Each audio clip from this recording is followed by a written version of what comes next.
한 2주만 있으면 미국의 대통령 선거가 있어요. 이 선거는 우리 종말론을 공부하는 우리에게는 상당한 의미를 가져다 줘요. 특히 이 미국이라는 이 나라는 우리가 생각하는 그 이상으로 우리 예수님의 시각에서는 상당히 소중한 나라예요. 이 나라는 예수님의 크신 은혜로 이미 이 복음주의자들이 이 나라의 주축 일을 해왔고, 그들 때문에 세계 선교에 으뜸되는 나라로 만들었어요. 또 이들에게 신학적으로도 오늘날 20세기, 21세기에 모든 신학의 근간을 성령님께서 미국 사람들에게 주셨어요. 그래서 이분들은 특별히 하나님의 은혜를 받은 선택된 민족이에요. 예수님 재림 전에 귀하게 쓰시는 민족이고 아주 요긴한 민족이에요. 그런 민족이기 때문에 정치적으로, 경제적으로, 문화적으로, 학문적으로, 사회적으로, 또 복음적으로 모든 이런 부분에서 으뜸 가는 나라로 만드셨어요. 지금도 그런 나라예요. 미국이란 이 나라가. 그렇기 때문에 이 나라의 대통령은 주님이 특별히 장중에 두시고 사용하시는 분이에요. 이런 차원에서 주님의 뜻에 따라서 우리가 요한계시록 13장에 나오는 두 짐승이 나타나야만 하거든요. 이 두 짐승이 나타나는데 중요한 도구로 사용받는 나라도 미국이에요. 미국을 중심으로 해서 그 일들이 일어나고 있어요. 일어나야만 되는 거예요. 이와 함께 이 두 짐승의 세력과 대항하는 하나님의 백성들이 있어야 돼요. 이 백성들도 다 미국 땅에서 일어나게 되어 있는 거예요. 그렇기 때문에 이 두 짐승 세력이 겉으로 보기에는 이 두 짐승 세력이 강한 것 같지만 때가 되면 무너지게 되어 있잖아요. 이 무너지게 하는 이 일도 이 미국을 통해서 무너지게끔 한다고 저는 보고 있어요. 그렇기 때문에 미국의 그 진보적인 대통령 그룹들이 쭉 나오다가 이제 예수님의 때가 되어서 소위 복음주의 사람들이 뒤에서 밀고 있는 대통령이 선출이 되었어요. 그게 트럼프예요. 이제 이번에 또 트럼프가 대통령이 돼야 되는데 미국의 일반적인 모든 매스컴들은 이분이 되는 것을 싫어해요. 왜냐하면 다 진보적이고 비성서적인 그룹이기 때문에 그래요. 그렇지만 이 뒤에 깔려있는 강한 복음주의 세력들이 이 미국이라는 이 땅에 있어요. 세계에서 가장 강하고 으뜸되는 그룹들이 있어요. 그래서 이 대선 전망을 이야기할 때도 예수 믿는 사람이나 안 믿는 사람이나 하나같이 하는 소리가 이 복음주의 그룹들이 미국에 그분들의 향배가 당락을 결정한다라고 보는 거예요. 당연하죠. 이만큼 이 복음주의 그룹들의 그 중요성이 있어요. 이 미국 인구가요. 미국 인구가 약 한 3억 한 3, 4천 정도 된다고 그래요. 3억 한 4천. 이 중에 소위 복음주의 그룹이 몇 프로냐면 약 한 25%로 보고 있어요. 소위 미국은 기독교 나라이기 때문에 이 3억 4천 중에 기독교 인구는 약 한 80%로 보고 있어요. 근데 그 80% 다가 복음주의가 아닌 거예요. 그 안에 한 25%가 복음주의예요. 그 숫자는 엄청나죠. 카나다 같은 나라는 10%도 안 돼요, 복음주의가. 영국은 약 한 3% 정도 복음주의가. 유럽 같은 나라는 덴마크나 스웨덴이나 그쪽 나라들은 약 한 4% 되지만 독일이나 스페인이나 이탈리나 이쪽에 모두 이쪽 나라들은 한 1% 플러스 마이너스 이 복음주의가. 거기에 비하면 미국은 25%이기 때문에 상당한 그룹들이에요. 우리와 같은 생각을 가진 미국 사람들의 전체 인구의 약 한 25%가 있어요. 그러니까 우리나라보다 훨씬 강해요. 우리나라는 제가 볼 때 복음주의가 약 한 10% 정도 플러스 마이너스 보고 있어요. 그러니까 이 그룹들이 미국 대통령의 당선 향배를 가르는 그룹들이에요. 그러면 이 복음주의라는 이 의미가 무언가요?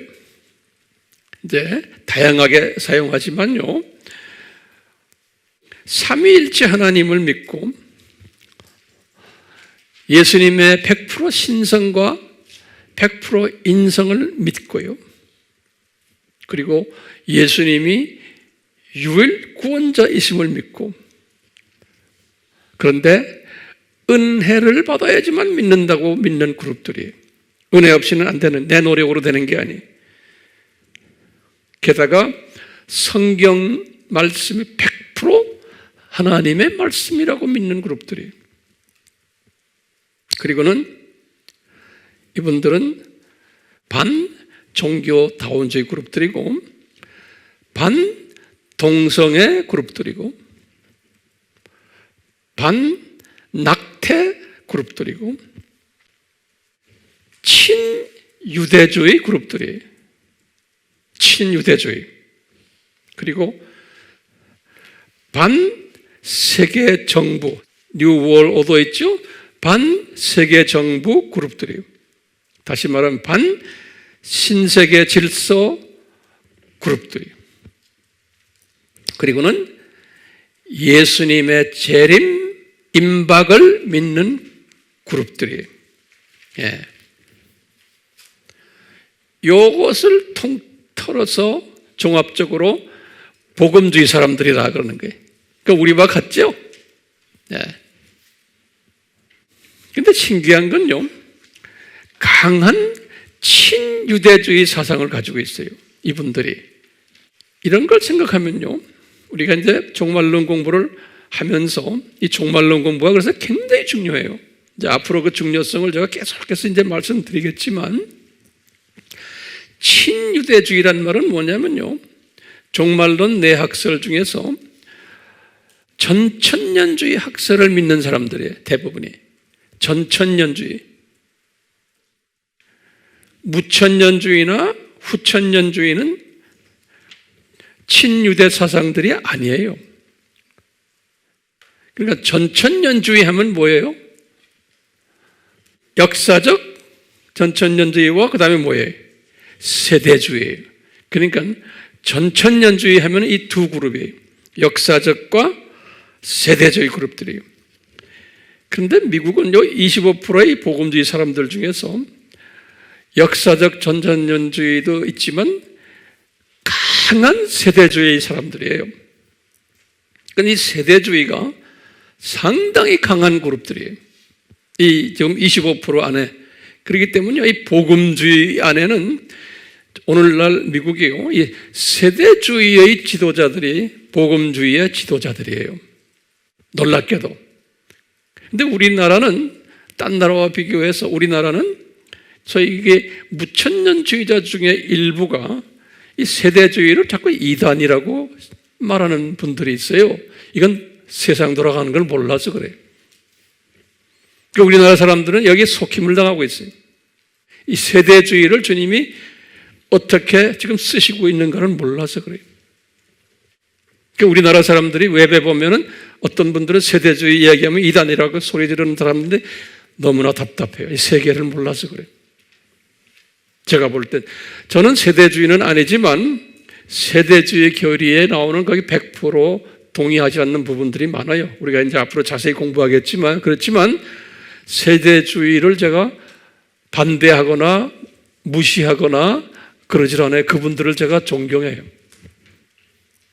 왜냐하면 오늘날 우리 주님께서는 그 세대주의 그룹들을 아주 요긴하게 지금 쓰고 계세요. 어떤 의미에서는 이 역사적 전천년주의자들은 세대주의에 비해서 비활동적이에요. 예. 자, 이렇기 때문에 지금 트럼프를 뒤에서 미는 분들이 누구겠어요? 강한 세대주의 그룹들이에요. 이 세대주의 그룹들은 아주 두 그룹이 있거든요. 하나는 아주 경건주의자들이 있고, 소위 말하는 우리가 말하는 영어로는 펀더멘탈리스트라고 그래요. 근본주의자들이, 강한 근본주의자들이, 아주 강한 보수 그룹들이에요. 그 다음에 한 그룹은 뭐냐면 성령운동하는 분들이, 예컨대 오순절 그룹들, 카리스마틱 그룹들이에요. 이 강한 그룹들이 있어요. 이거 미국을 지금 지고 있는 이 영적 차원에서 지고 있는 그룹들이 이 그룹들이, 근데 이 그룹들이 대부분이 세대주의 종말론을 가지고 있어요. 그러니까 친유대주의예요. 그렇기 때문에 이 트럼프 대통령의 뒤에서 기도해주는, 뒤에서 어드바이즈 해주는 아주 강한 그룹이 이 그룹들이에요. 그러니까 트럼프가 친유대주의 되겠어요? 안 되겠어요? 친유대주의. 그래서 예루살렘 수도 옮기고, 지금 유대인들과 이 중동 나라들의 평화 조약, 이것도 다 성경에 의해서, 뒤에서 이 세대주의 그룹들의 이 어드바이즈에 의해서 이런 일들이 지금 진행되고 있는 거예요. 성서를 성취하는 중요한 일들이에요. 그런데 이 세대주의 그룹이 어떤 그룹들인가 하면요, 조직력이 강해요. 결속력이 대단히 강해요. 그러니까 이분들은 몰표를 던지는 그룹이에요. 데이터에 의하면 약간 80%의 복음주의 분들이 몰표를 던지는데, 이 트럼프한테 또 이번에도 던질 거라는 거예요. 예전보다 더 강하게 던질 거라는 거예요. 그러니까 이분들은 투표에 적극 참여하는 분들이. 왜냐하면 이 사회가 악한 사회니까 이 적그리스도 세력을 무찌르려면 트럼프가 대통령이 돼야 된다고 강하게 믿는 그룹들이. 이런 세대가 이제 우리 눈앞에 지금 전개되고 있어요. 그렇기 때문에요, 우리가 이런 걸 다 소홀하려면은 이 종말론 내학설에 대해서 바삭하게 알고 있어야 돼요. 그런데 종말론 내학설이 이 신학 학문 중에서 제일 힘든 분야예요. 그래서 신학교에서 웬만해서 이걸 잘 건드리질 않아요. 건드리지 않는다는 것은 복잡하니까 몰라서 그래요. 저도 신학 공부를 수십 년 해봤지만 이런 것을 제대로 가르치는 사람을 내가 못 봤어요. 그러니까 혼자서 독학을 했어요, 제가요.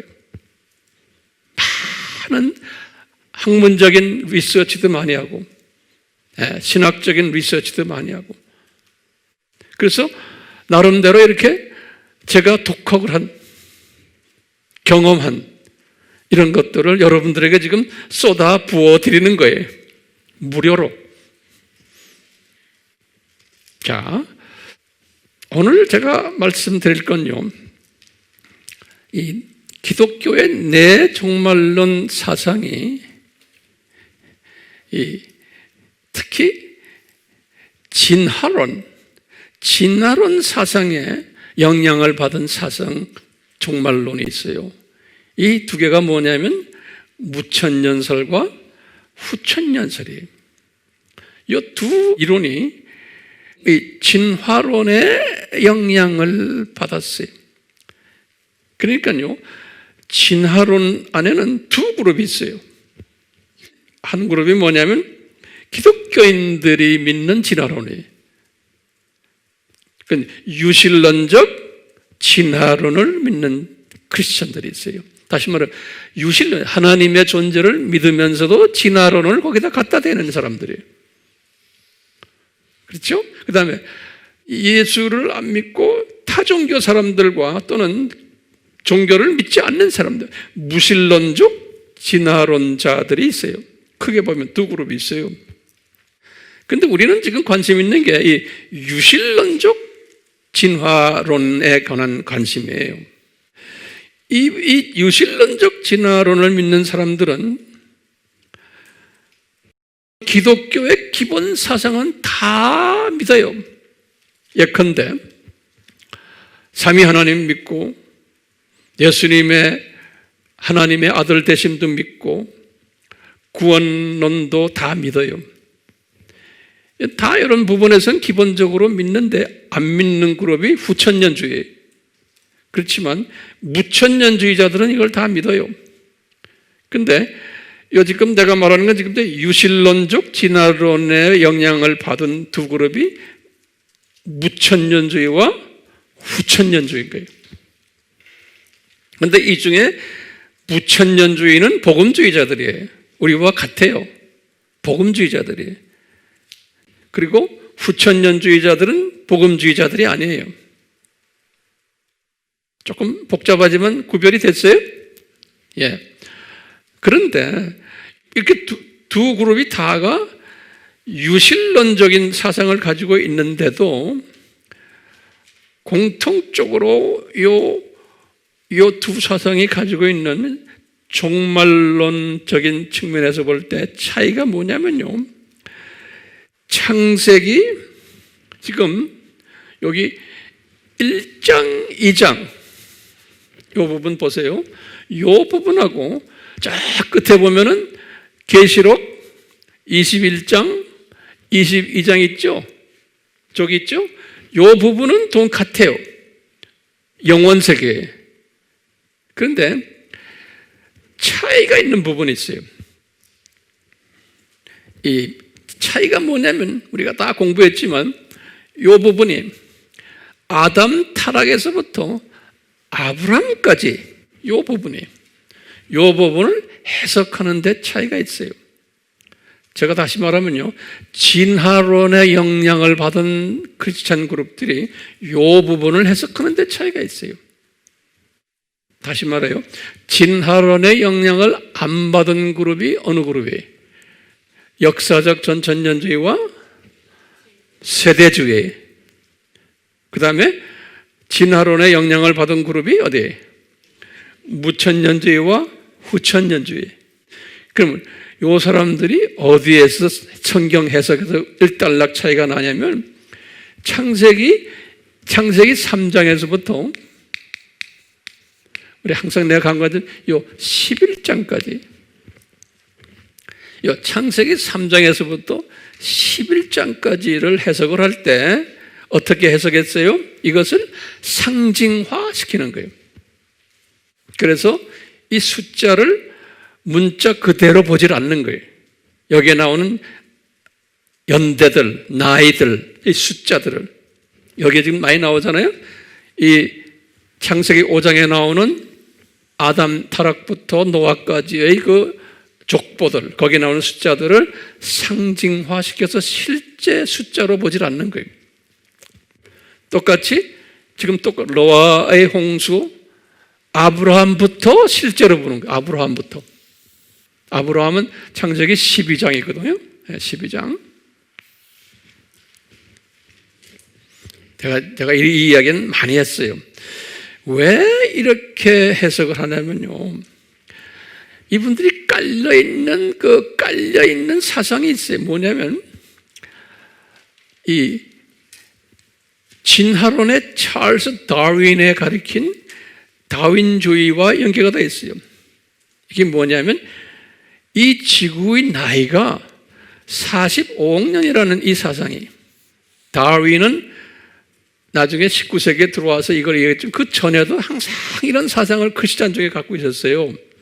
그렇기 때문에 이 지구 나이가 45억 년이고 아담의 나이도 거의 비슷하게 약 45억 년 전에 아담이 타락했다라고 보는 사상에 깊이 깔려 있어요.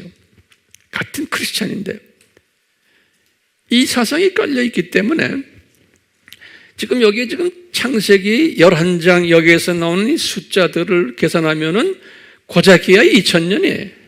그 숫자를 보면 우리 했죠? 여기 아담 타락에서 아브라함까지가 몇 년에? 1948년에. 이 숫자를 계산하면, 성서에 나오는 숫자를 계산하면, 기억나시죠? 요 이녹이 얼마예요? 성서 깨자로면 622년이죠. 에녹이. 노아는 얼마예요? 1056년이에요. 그냥 숫자 그대로 계산만 하면. 그런데 이 숫자를 믿지 않는 거예요. 믿지 않고 이 숫자를 믿는 그룹이 어느 그룹이에요? 역사적 전천년주의와 세대주의인 거예요. 역사적 전천년주의와 세대주의는 이 숫자를 믿는 거예요. 다시 말하면 아담 타락에서 아브라함까지가 2000년이라는 걸 아는 거예요. 이 말은 무슨 말이냐면 2020년 오늘부터 아담 타락까지가 몇 년이라는 거예요? 6000년이죠. 그렇죠? 여기서부터 오늘까지. 그래요, 안 그래요? 그래서 6000년 설이에요. 지구 나이도 6000년 설로 믿고, 그 다음에 아담도 6000년 전에 타락했다라고 믿는 그룹들이 무슨 그룹이에요? 역사적 전천년주의와 세대주의 그룹이에요. 또 반대로 무천년주의와 후천년주의는 뭘로 믿는 거예요? 45억 년 전 지구 나이, 또 아담도 타락도 45억 년 전으로 그냥 추측하는 거예요. 다시 말하면 긴 세월이라는 거예요.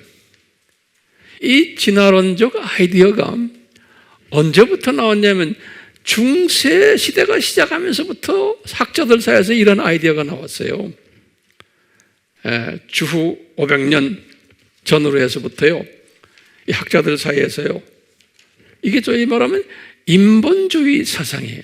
하나님을 믿지만 인본주의 사상에 깔려가지고 과학적으로 지구 나이가 엄청나게 멀다는 것을, 오래전이라는 것을 나름대로 과학자들이 그 당시에부터 시작을 한 거예요. 그것이 쭉쭉 오다가 이제 찰스 다윈이 그것을 체계화시킨 거예요. 다윈이 체계화시킨 것 뿐이지, 이 진화론, 이 사상이 중세부터 계속해서 있어 왔어요. 그렇기 때문에요, 제일 먼저 이제 우리가 알아야 될 것이 이 두 그룹이에요. 두 그룹이 요 창세기 3장부터 11장까지 해석이 다르다는 것을 우리가 아셔야 돼. 중요한 게. 그 해석이 다르다는 것은 내가 여기다 써놨죠? 여기 뭐예요? 이건 무한대란 뜻이죠. 그렇죠? 여기서부터 여기는 우리가 모른다는 거예요. 안다면은 약 45억 년 전. 이렇게 생각하시면 돼요. 여기서 이제 차이가 나는 거예요.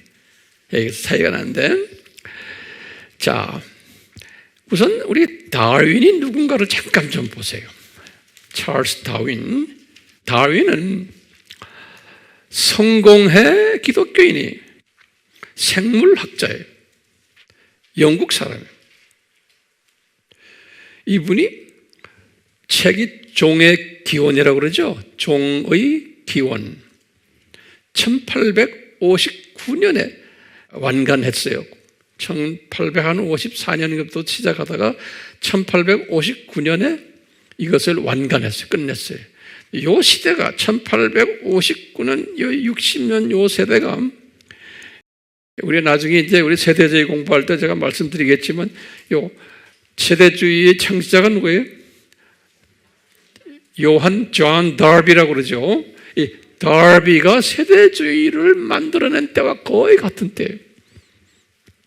근데 존 다비가 이 사람은 아일랜드 사람이거든. 아일랜드. 다 영국 쪽 사람들이.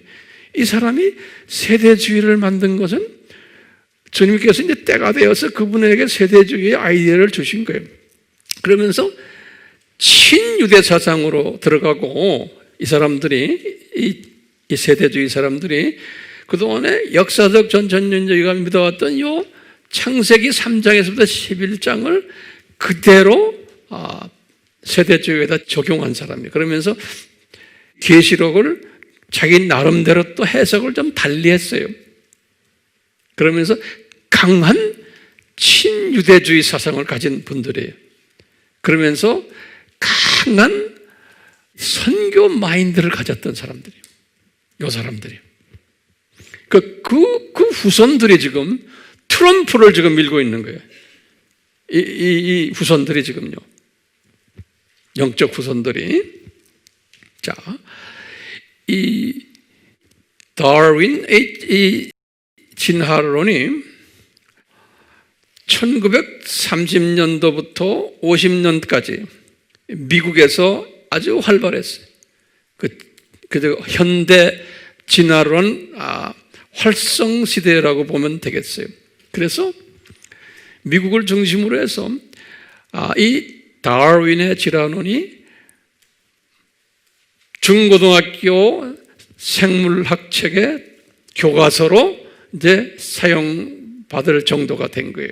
그러니까 전 세계 사람들이 아이들부터 시작을 해서 이 진화론에 익숙하도록 만든 것이에요. 이것이 기독교 나라인 미국에도 예외가 아니에요. 유럽은 말할 것도 없이 우리나라도 마찬가지예요.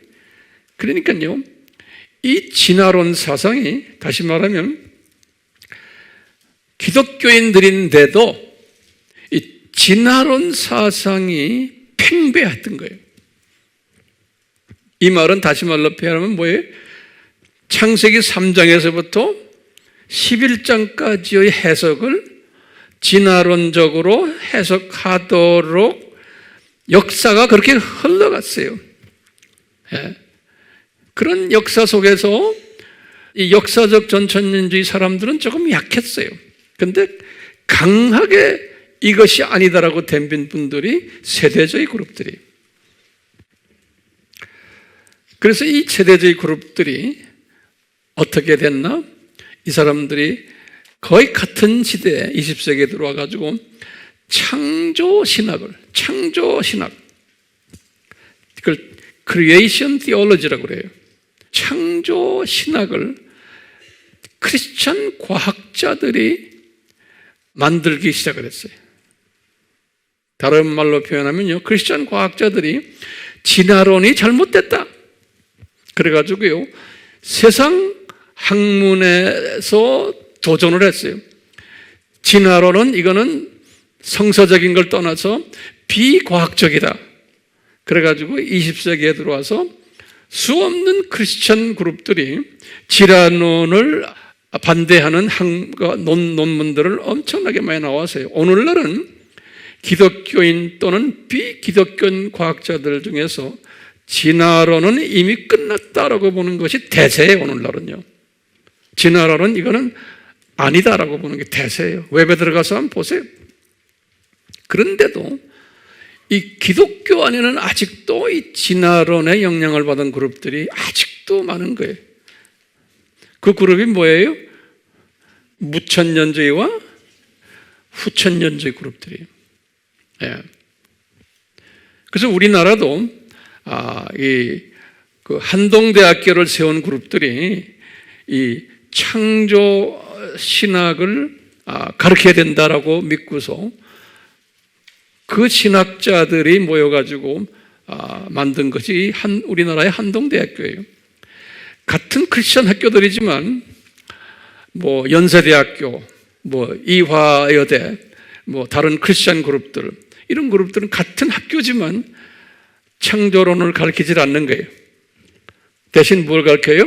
진화론을 가르치는 거예요. 그러니까 이것이 안타까우니까, 그래서 미국도 이 창조론을 가르치는 이 크리스천 그룹들이 학교를 미국에서 기독교 학교를 많이 세웠어요.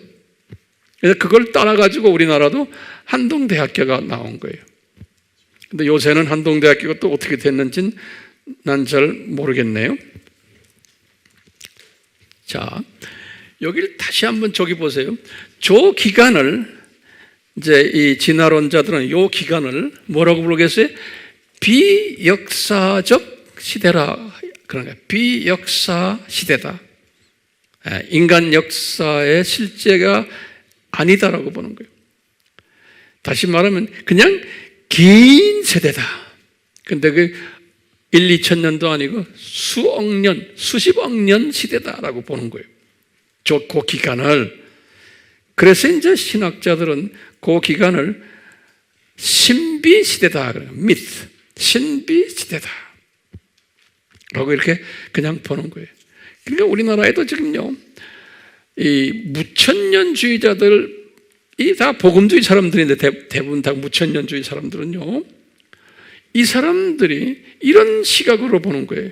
그래서 제가 예전에도 말했어요. NIV 성경을 보시면 NIV 성경을 집필한 분들도 대부분의 학자들이 이런 식으로 본 거예요. 그래서 NIV 성경을 딱 보면 거기에 연대표가 나오는데 보면 아브라함 전까지의 연대를 다 물음표로 해놨어요. 물음표로. 모른다라고. 이것이 첫째로 지금 소위 진화론적인 사상의 영향을 받은 열매들이에요. 기독교 안에. 두 번째 열매가 또 있어요. 두 번째 열매가 뭐냐면 여기 지금 천년 왕국이라 써놨죠? 천년 왕국이라 썼죠? 요한 계시록 20장에서 1절에서 7절이 이게 굉장히 중요한 거예요. 제가 이걸 본문으로 많이 이야기했어요. 요한 계시록 20장 안에 1절에서 7절이 여기에 보면 천년이라는 이야기가 나와요. 유일하게 성경에. 그렇기 때문에 요걸 가지고 어떻게 해석하느냐에 따라서 무천년주의냐 안 그러면 전천년주의가 갈라져요. 요한계시록 해석의 차이에서. 네. 나중에 제가 또 설명하겠지만 오늘은 보세요. 이 무천년주의자들은 또는 후천년주의자들은 요한계시록 20장의 1, 7절 요것을 뭐라고 보냐면요. 요것이 우리가 이야기했죠. 이 교회 시대 기억나세요? 여기 교회 시대죠. 예수님의 초림부터 예수님의 재림까지 이 사람들은 7년 환난이니 이런 거 없어요. 그냥 초림부터 재림까지 여기 저지문 들어간 심판이에요. 요 기간을 이야기한다 그러는 거예요. 여기 계시록 20장의 1절에서 7절은 요 기간을 이야기하는 거다라고 봐요. 요 기간을. 제가 여러 번 이야기했어요. 근데 이게 복잡하기 때문에 내가 자주 반복하는 거예요. 요 기간이라는 게 뭐냐? 교회 시대라는 거예요. 그 다음에 천년 왕국이라는 거예요. 요 기간을.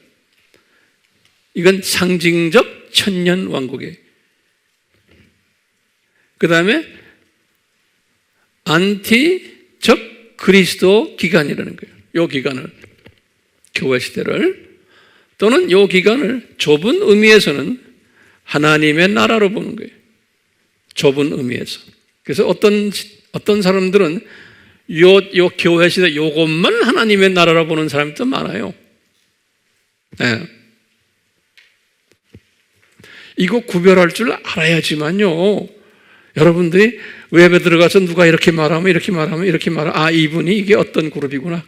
이 분별력을 가질 수가 있어요. 오늘날은 웹이란 그 유튜브가 있어가지고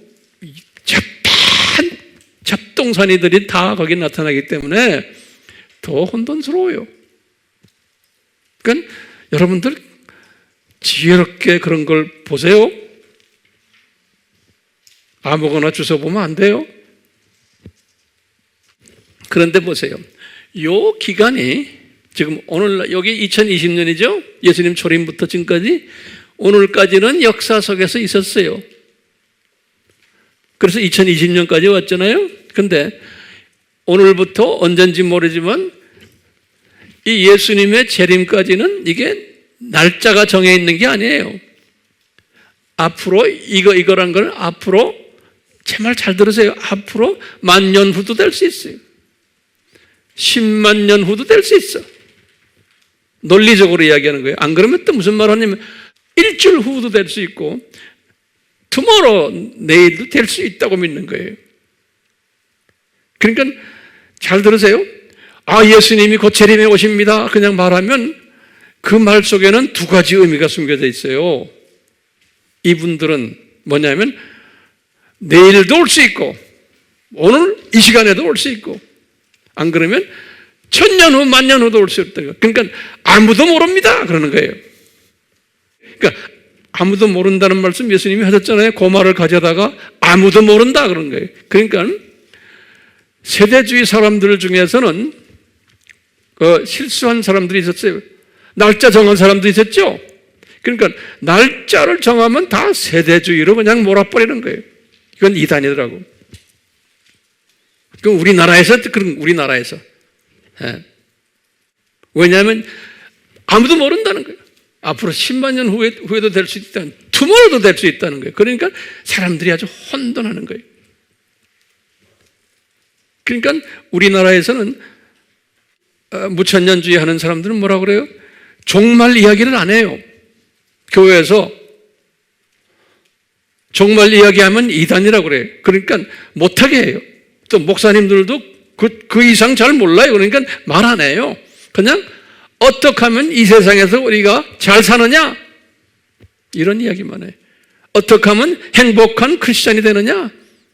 어떻게 하면 우리 문제 해결 받느냐? 어떻게 하면 이 세상에서 우리가 복 받느냐? 인간관계를 어떻게 하면 잘하느냐? 어떻게 하면 깨진 가정을 회복하느냐? 이런 것만 이야기를 해요. 예수님의 재림 이야기를 안 해요. 해요, 안 해요? 안 하기 때문에 이 세상에서 어떻게 잘 사느냐? 뭐 좋은 이야기 많이 해요. 배울 점이 엄청나게 많은데 사람들의 시각을 이 세상에만 갖다 집어넣은 거예요. 그러니까 그런 게 필요하지만 그것이 복음의 전체가 아니에요. 그러니까 종말론 공부를 왜 합니까? 이 종말론 사상이 우리의 신앙의 방향을 다 이렇게 만들어줘요. 그렇기 때문에 종말론이 엄청나게 중요한 거예요.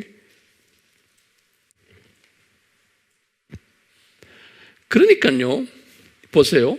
지금 여기도 긴 기간이죠? 여기 지금 창세기 3장에서 11장 이 기간도 엄청나게 긴 기간이죠?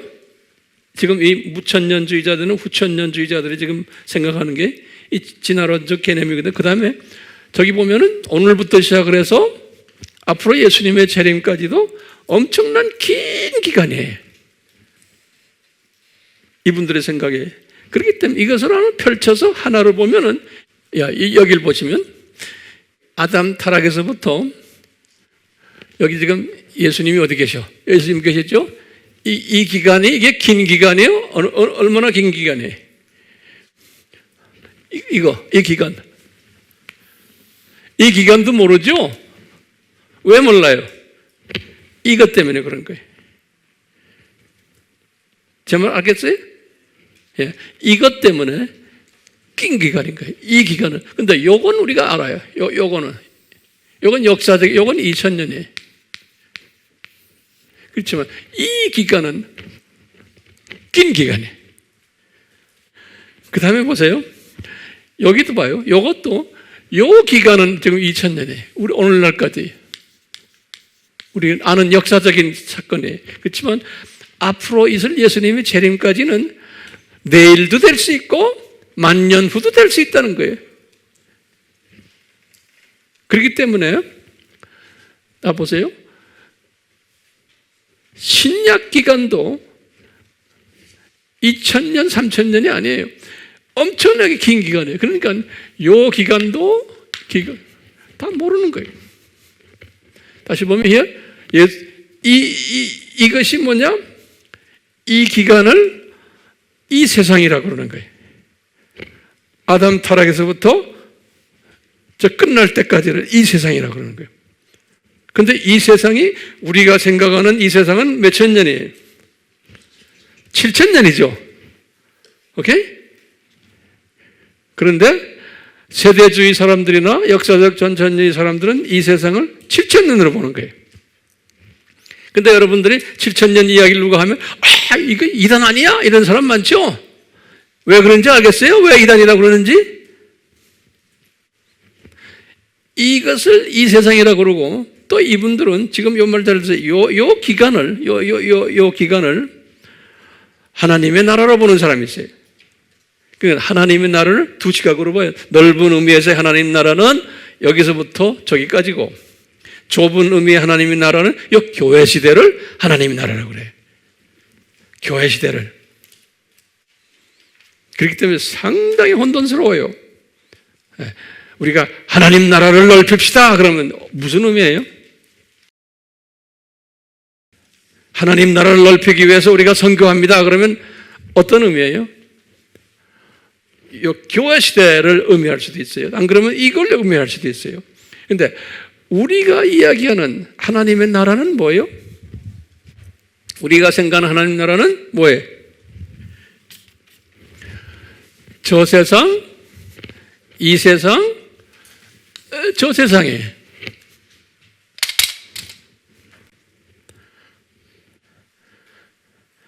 제가 여러분들에게 설명하는 하나님 나라는 그래서 우리가 항상 내가 이거 그랬죠? 이거 그렇죠? 우리가 생각하는 하나님 나라와 달라요. 왜 이렇게 다를까? 그러면 한마디로 말하면 진화론적인 그 종말론 사상이 거기에 좀 개재되어 있기 때문에 그러는 거예요.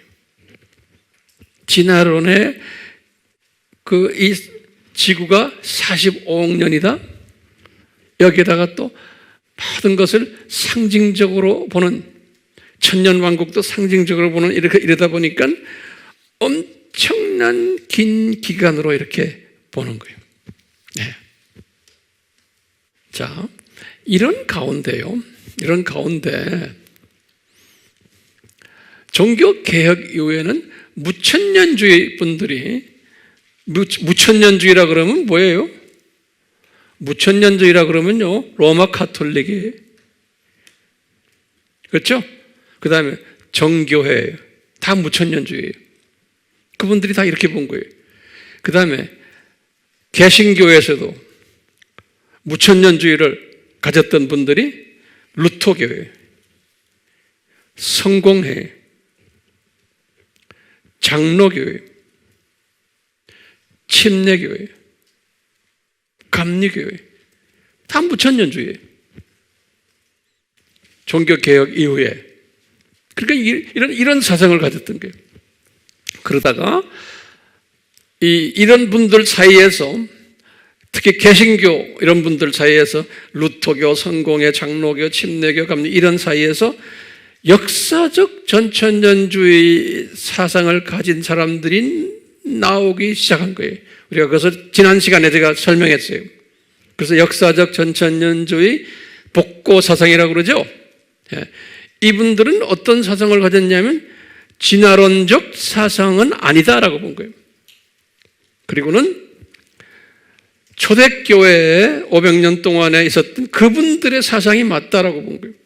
다시 말하면 문자적으로 본 거예요. 어떻게 문자적으로 보느냐? 요 창세기 3장에서 11장의 요거를 문자적으로 보는 거예요. 그 다음에 요한계시록 20장 1절에서 7절 요 천년왕국도 문자적으로 보는 거예요. 문자적으로. 그런데 이 그룹들이 점점 종교개혁 이후에 처음엔 소수가 있었다가 점점 커졌어요. 많아졌어요. 이 그룹들이. 역사적 전천년주의 그룹들이. 그래가지고 1800년도에 딱 왔을 때는 이 그룹들이 개신교의 아주 가장 큰 선교 그룹들이 됐어요. 선교 그룹들. 그 1800년도에 이 그룹들이 해서 선교사를, 개신교의 선교의 시작이 1800년부터 이 역사적 전천년주의자들이 이 일을 해왔어요. 그래서 대부분의 선교지에 나가면은 이 무천년주의보다는 이 전천년주의 사람이 더 많은 거예요. 선교사로 나갔기 때문에.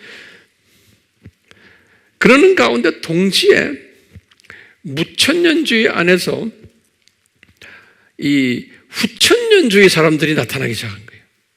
왜 그랬죠? 우리가 산업혁명, 우리 이야기했죠?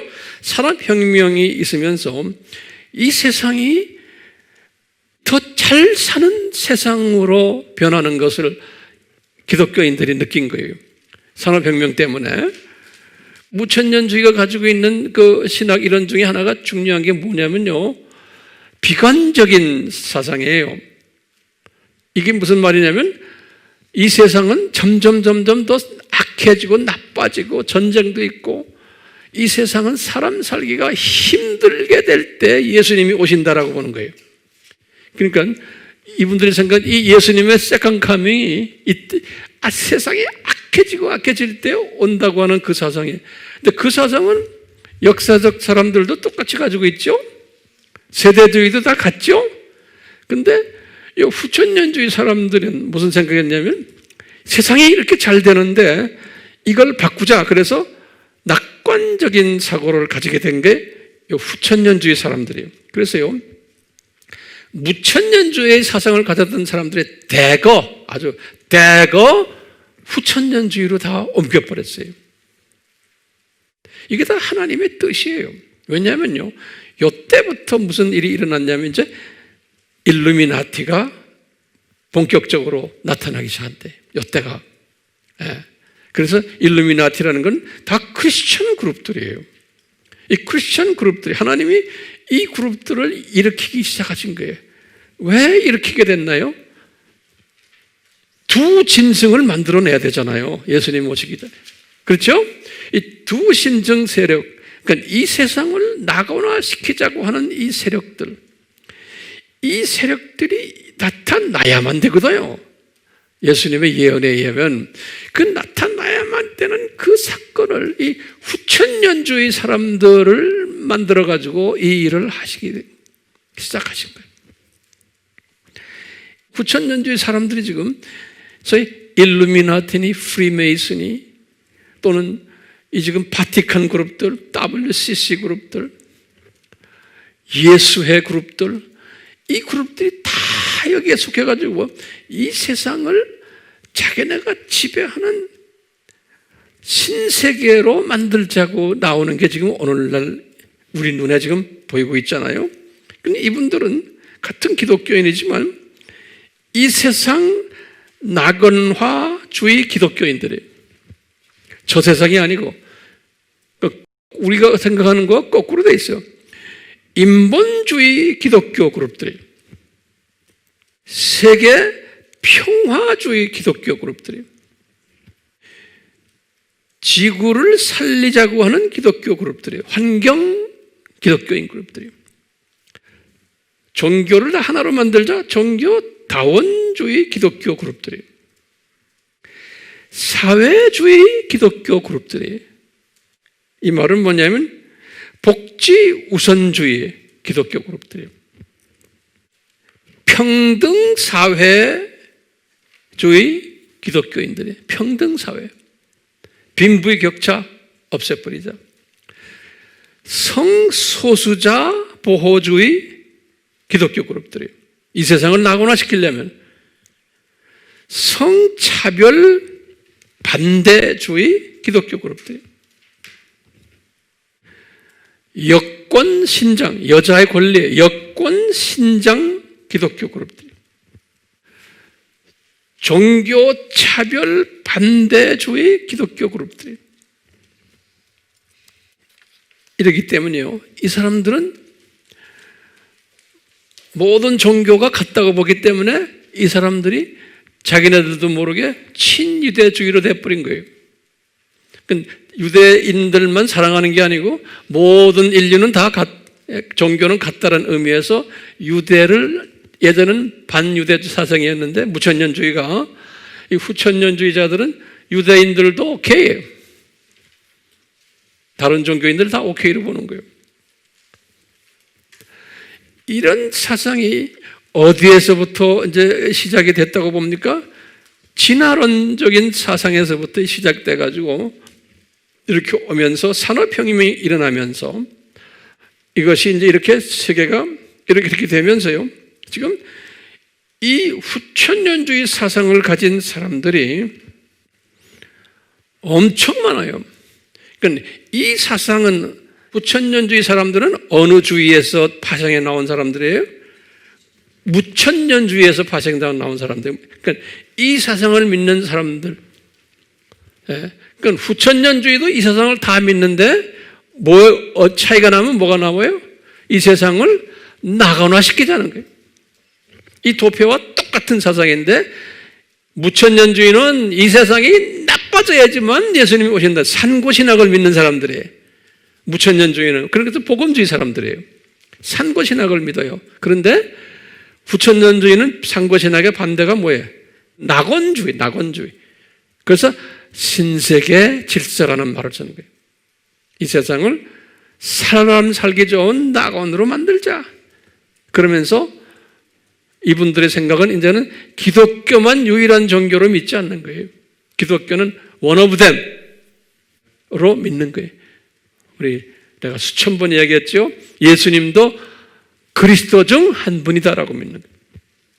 종교다원주의죠. 예. 이렇게 했기 때문에요. 오늘날 무천년주의는 소수 그룹이 되어버렸어요. 왜냐? 무천년주의 분들 중에 대다수가 다 후천년주의로 옮겨갔어요. 그러니까 이 후천년주의는 지금 로마 가톨릭이 100%가 후천년주의예요. 제가 지금부터 퍼센테이지 드릴 테니까 잘 적어 놓으세요.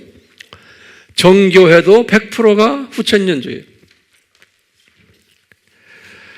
WCC의 대부분의 교단들이 후천년주의예요. 이 무천년주의는 지금 복음주의로 남아있는 거예요. 이분들은 산고신학을 믿는 거예요. 그런데 이 도표를 믿으면서 7,000년 이 세상 이걸 믿질 않아요. 더 먼 것을 이야기하는 거예요. 무천년주의는요. 이 무천년주의 안에 사람들 중에서 이제 지금 WEA라고 항상 말해 세계복음주의 협회예요. WEA. 이 안에는 어떤 그룹들이 들었냐면 세대주의, 역사적 전천년주의, 무천년주의 이 세 그룹이 다 들어있어요.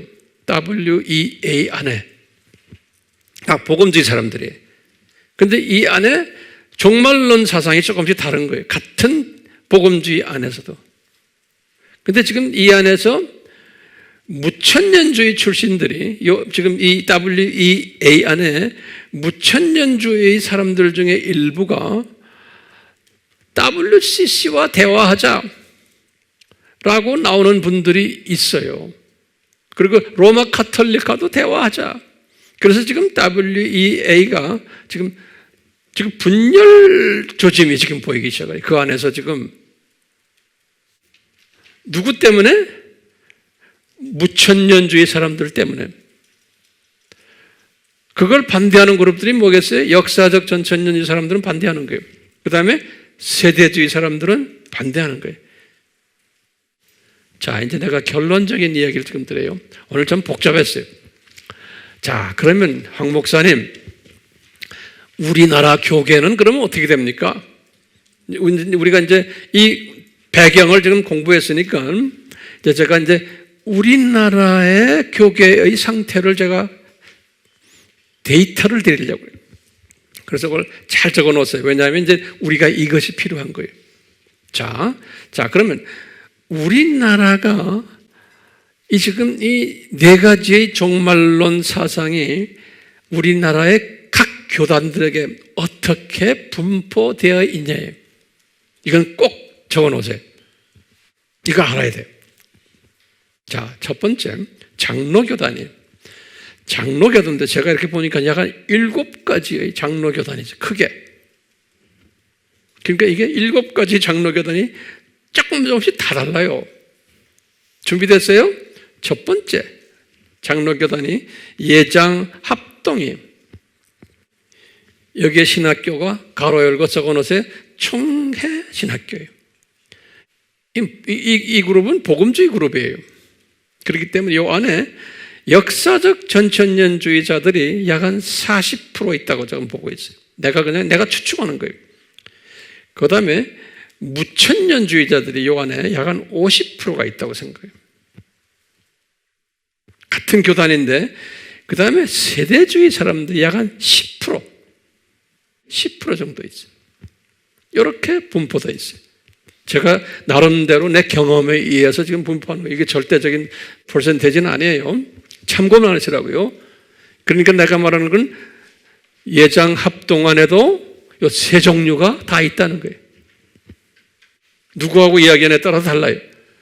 자, 그 다음에 두 번째, 예장 통합이에요. 여기는 장로교 신학교라고 그래요. 장신이라고 그러죠. 이 교단은 같은 장로교지만 또 달라요. 합동하고. 자, 적으세요. 역사적 전천년주의는 이 교단 안에 제가 볼 땐 약 한 20%밖에 없어요. 이 같은 장로교인데, 두 번째, 무천년주의는 내가 볼 땐 약 한 30% 정도 있다고 봐요. 그 다음에 세대주의가 내가 볼 때는 약 한 10% 정도가 있다고 봐요. 목사님들 중에서, 신학자들 중에서. 네 번째, 이 교단에는 뭐가 있냐면 후천년주의 사람들이 있는 거예요. 이 교단 안에 내가 볼 땐 약 한 40%의 목사들과 신학자들과 이런 분들이 후천년주의 사상을 가지고 있는 거예요. 어느 신학교에 이게? 장신이에요. 예장고신을 봐요. 세 번째, 예장고신은 고신대, 고려신학교, 고신대. 역사적 전천년주의가 내가 볼 땐 약 한 40% 정도 있다고 봐요. 고려신학교에. 그 다음에 무천년주의가 내가 볼 땐 약 한 50% 있다고 봐요. 그 다음에 세대주의가 약 한 10% 정도 있다고 봐요. 이 학교에는 후천년주의가 있어요, 없어요? 후천년주의는 없는 거예요. 지금 후천년주의가 있는 장로교가 지금까지 어디예요? 통합측인 거예요. 됐어요? 자, 그 다음에 예장 대신이 있어요. 대한신학교. 요 신학교의 학교가 안양대학교로 제가 알고 있어요. 확실치 않지만 이 사람들은 역사적 전천년주의가 약 한 40% 정도 있고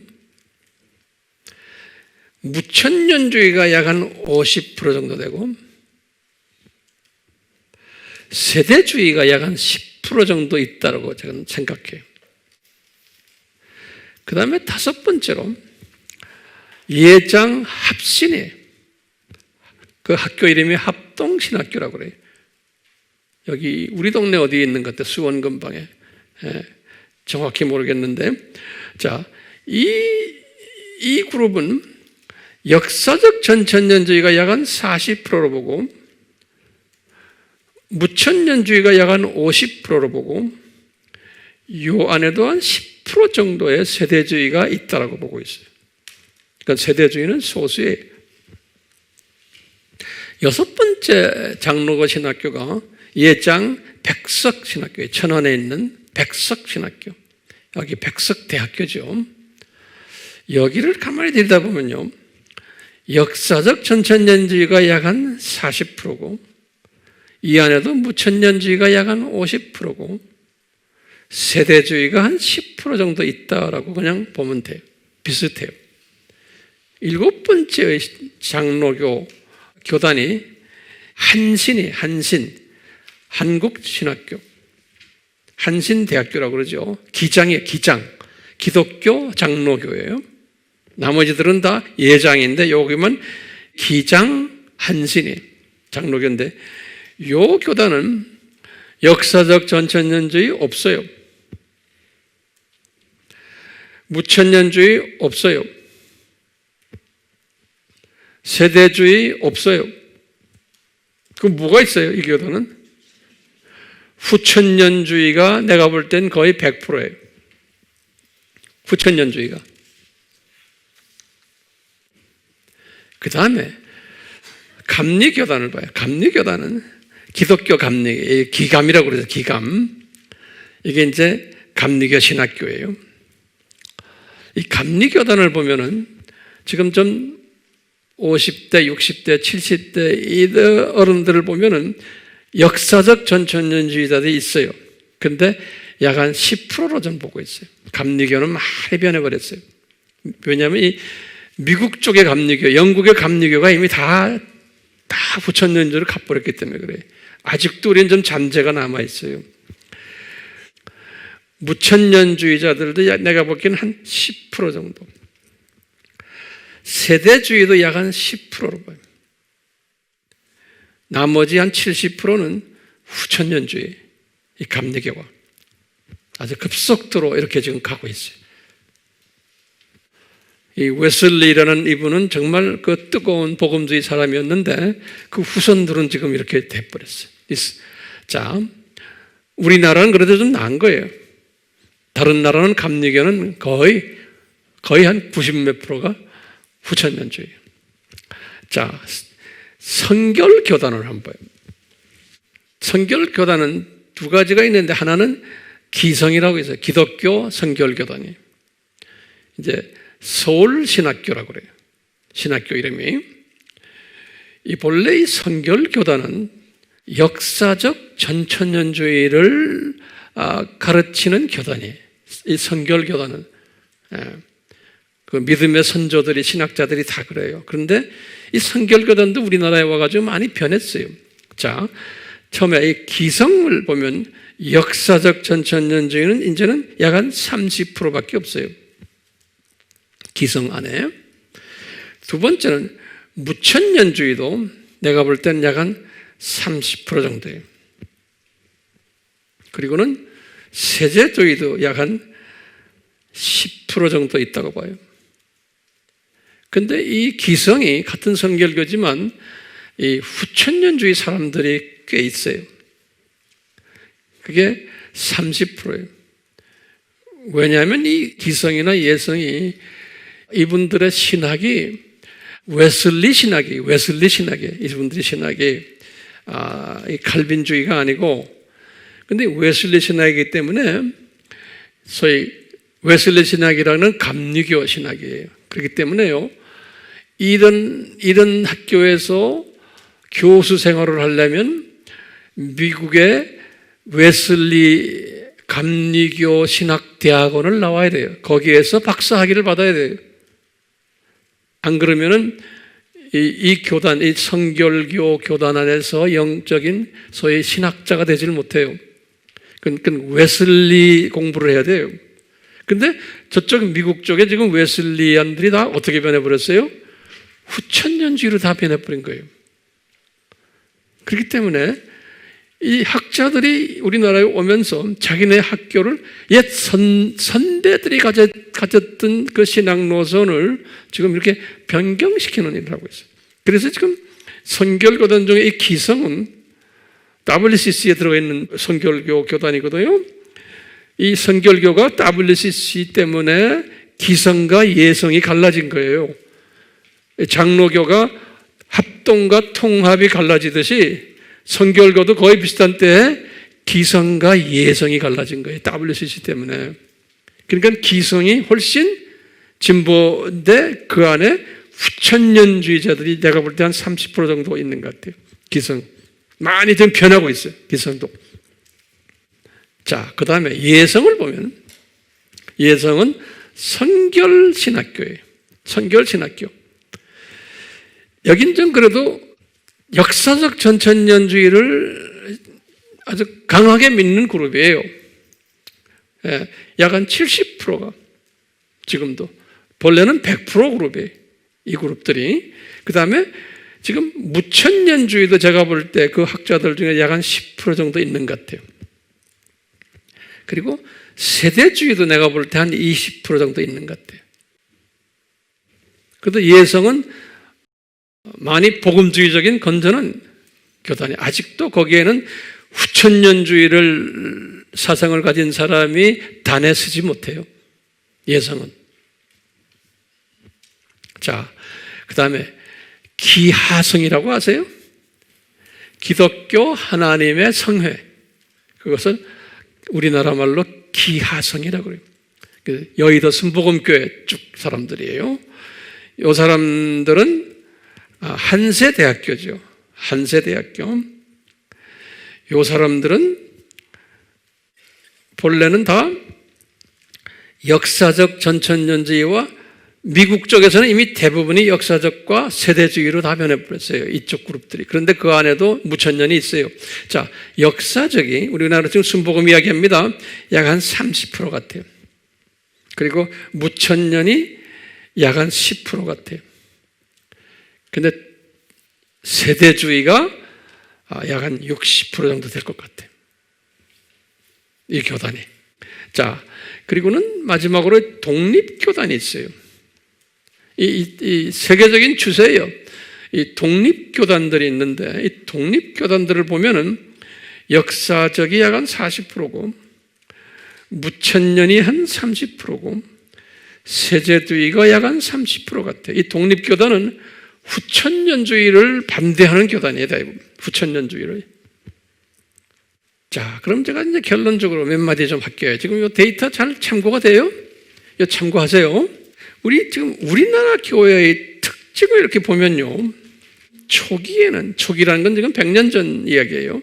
초기에는 역사적 전천년주의와 세대주의 그러한 미셔너리들이 우리나라에 왔어요.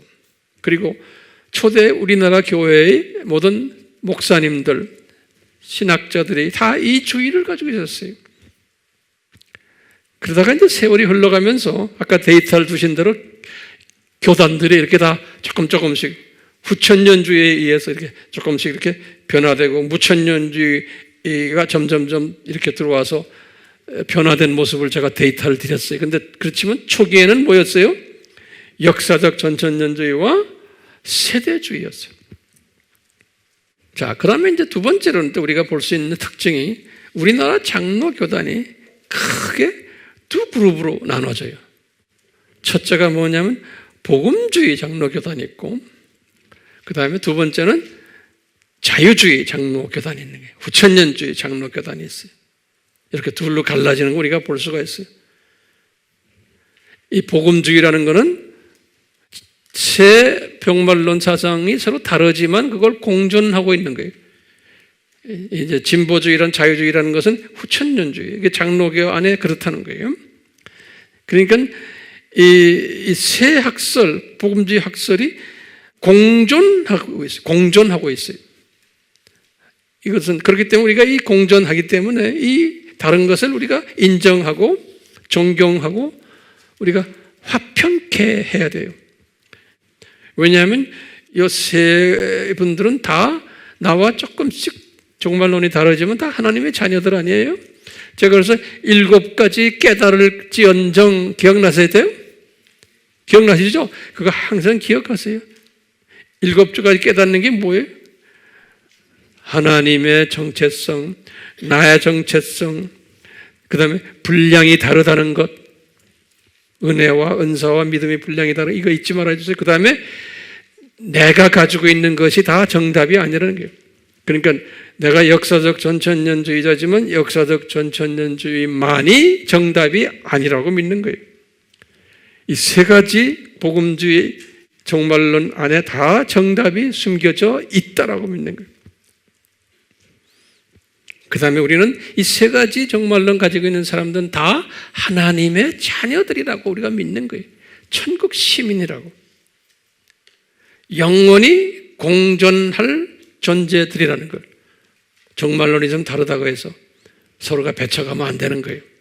그렇기 때문에 우리는 7번째는 뭐냐면 우리가 장차 낙원에 가서 창조 목적 파트너로서 영원히 함께 하나님 삼위 하나님께 영광 드리는 존재 드리라는 것을 우리는 믿는 거예요. 그렇기 때문에 조금씩 종말론이 다르다고 해서 서로가 배척하면 안 된다라는 말씀을 제가 지난 시간에도 했고 자주 했어요. 그렇지만 후천년주의는 그렇지 않다라는 이야기를 제가 강조 많이 했죠. 자, 이런 상황 속에서 지금 이제 한 2주 있으면 미국의 대통령 선거가 있어요. 자, 이 대통령 선거가 얼마나 중요하기 때문에 지금 전 세계에 흩어져 있는 복음주의 하나님의 사람들이 미국 대통령 선거를 위해서 많이 기도하고 있어요. 트럼프가 당선되기를 위해서. 왜냐? 트럼프가 당선되어야지만 신세계 질서 그룹들이 조금 활동을 하겠지만 그 활동을 좀 멈추게 약화시킬 수 있다라고 믿는 그룹들이.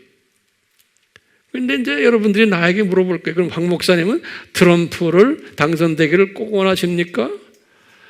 그러면 나는 그분 당선되면 좋지만, 그렇지만 하나님께서는 그분을 그만큼 쓰시고는 또 이쪽 소위 말하는 신세계 질서 그룹들을 또 한번 지켜서 더 좀 복잡하게 만들어 놓은 다음에 그 다음에 또 누굴 쓸까요? 펜스를 쓰지 않을까 하는 생각도 가끔 해봐요. 그러니까 우리 예수님의 그 디자인은 알 길이 없어요. 근데 가장 심플한 대답은 트럼프가 됐으면 좋겠어요. 그래서 소위 말하는 지금 적그리스도 세력들을 좀 약화시키고 이 세력이 좀 약화되면서 언젠가는 무너지는 세력이지만 약화시키면서 우리를 좀 덜 괴롭혔으면 좋겠어요. 근데 주님의 뜻은 어디 계신지 난 모르겠어요.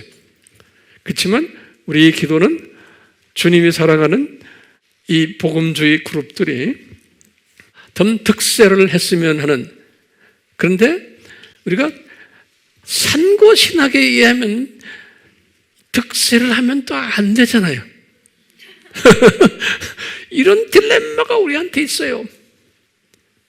그러니까 나도 모르겠어요. 어떻게 주님이 인도하실지. 그렇지만 우리의 소원은 주님이 그래도 트럼프도 뭐 온전한 사람이 아니지만 그래도 이 사람은 온전한 사람이 아니지만 누구한테 잡혀 있어요? 직접적으로는 복음주의, 세대주의 그룹에게 잡혀 있는 사람이에요. 그렇죠? 그 뒤엔 또 누가 있어요? 예수님께 잡혀 있는 사람이에요. 그러니까 이 사람이 그래도 예수님께 잡혀 있는 사람이니까 전 세계에 깔려있는 주님의 재림을 기다리는 복음주의 사람들을 위해서라도 그분들을 위로하는 차원에서라도 트럼프가 되면은 좋겠죠? 우린 그렇게 기도 한번 해봅시다. 네. 예수님, 지금까지 우리가 이 복잡한 이 종말론에 관한 이야기, 오늘은 특히 진화론과 어떻게 연계되어 있나를 살펴봤습니다.